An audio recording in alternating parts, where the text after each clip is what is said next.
అండి, welcome to our channel safe electric Telugu. ఈరోజు మనం ప్రతి ఇంట్లో కూడా ఇప్పుడు ఏసీ అనేది సహజంగా వాడుతూనే ఉంటున్నాం. ఈ ఏసీలోని కంప్రెసర్ యొక్క పార్ట్స్ లోపల ఏ విధంగా ఉంటాయి, ఏంటి అనేది మనం ఈ వీడియోలో చూడబోతున్నాం. ఇంతకు ముందు వీడియోలో రెఫ్రిజిరేటర్ అంటే ఫ్రిడ్జ్, కూలర్స్ ఇటువంటి వాటిల్లో డీప్ ఫ్రిడ్జెస్ ఇటువంటి వాటిలో యూజ్ చేసే ఒక కంప్రెసర్ గురించి మనం పార్ట్స్ అనేవి కట్ చేసి లోపల ఏముంటాయి, ఏంటి అని ప్రతి పార్ట్ చూపించడం జరిగింది. ఈ వీడియోలో ఏంటి అంటే ఇప్పుడు ప్రతి ఇంట్లో కూడా ఇన్వర్టర్ ఏసీస్ ఉన్నాయండి. ఇన్వర్టర్ ఏసీస్ అంటే అవి డీసీలో పనిచేస్తాయి. ఈ ఇన్వర్టర్ ఏసీలు లోపల ఏ విధంగా ఉంటుంది, ఏ విధంగా వర్క్ చేస్తుంది, ఏ విధంగా ప్రెషర్ డెవలప్ అవుతుంది, ఈ లోపల ఉన్న పార్ట్స్ అన్నిటి గురించి ఒకసారి మనం చూడడం జరుగుతుంది. ముందుగా మన ఛానల్ను సబ్స్క్రైబ్ చేయకుండా చూసేవాళ్ళంటే తప్పకుండా సబ్స్క్రైబ్ చేయండి. అలాగే బెల్ ఐకాన్ టచ్ చేయండి. దాని ద్వారా మన నోటిఫికేషన్ మీకు వస్తాయి. ఇప్పుడు టాపిక్లోకి వెళ్తే మన ఇన్వర్టర్ ఏసీలో అసలు ఏసీ అంటే ఏంటి, హెచ్విఏసీ మనం ఇంతకుముందు వినే ఉంటాం. హెచ్విఏసీ అంటే ఏంటి?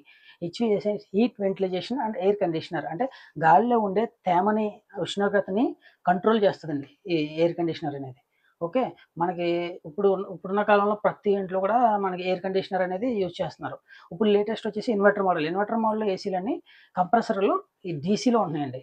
ఈ కంప్రెసర్ అనేది ప్రతి రెఫ్రిజిరేషన్ సిస్టంలోని అటు ఫ్రిడ్జెస్, కూలర్స్ అటువంటివి అయినా, ఇటు ACs, air ducts, central ACs ఏదైనా సరే ఇందులో ముఖ్యమైన పార్ట్ హార్ట్లా పనిచేస్తుందండి కంప్రెసర్ అనేది.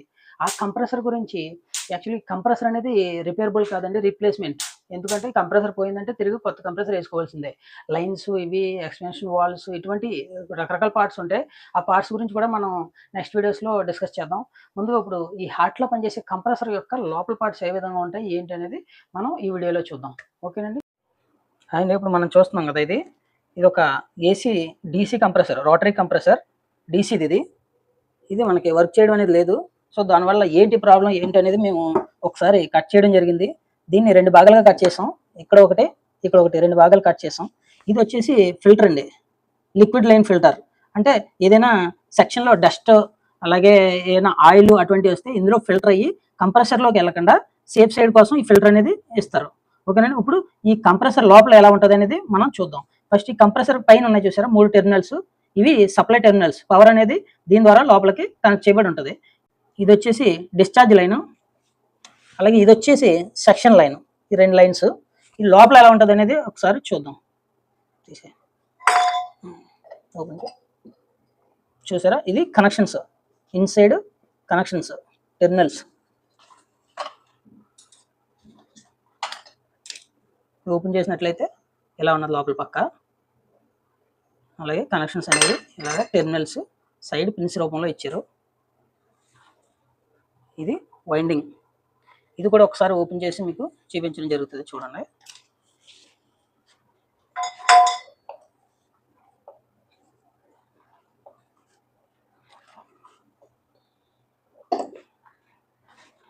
చూసారా, ఇది మోటార్. మన మోటార్, ఇండక్షన్ మోటార్స్ ఎలా ఉంటాయో అలాగే ఈ రోటర్కి వైండింగ్ అనేది చేయబడి ఉన్నది. ఈ వైండింగ్కి చుట్టుపక్కల మనకి ఒక హోల్స్ లాగా ఉన్నాయి చూసారా, హోల్స్ లాగా. ఈ హోల్స్ నుంచి హై ప్రెషర్ డిశ్చార్జ్ అనేది దీని నుంచి పైకి అనేది ట్రాన్స్ఫర్ అవుతుంది. ఈ సెక్షన్ లైన్ ద్వారా ఈ లోపలికి ఉన్న కనెక్ట్ అయ్యి చూసారా, చూసినట్లయితే ఈ లోపలికి సెక్షన్ లైన్ ద్వారా కనెక్ట్ అయ్యి లోపల హై ప్రెషర్ అనేది డెవలప్ అవుతుంది. ప్రెషర్ అనేది డెవలప్ అవుతుంది. ఇది రొటేట్ అవుతూ ఉంటుంది. మనకి ఇది రోటర్ లాగా రొటేట్ అవుతూ ఉంటుంది.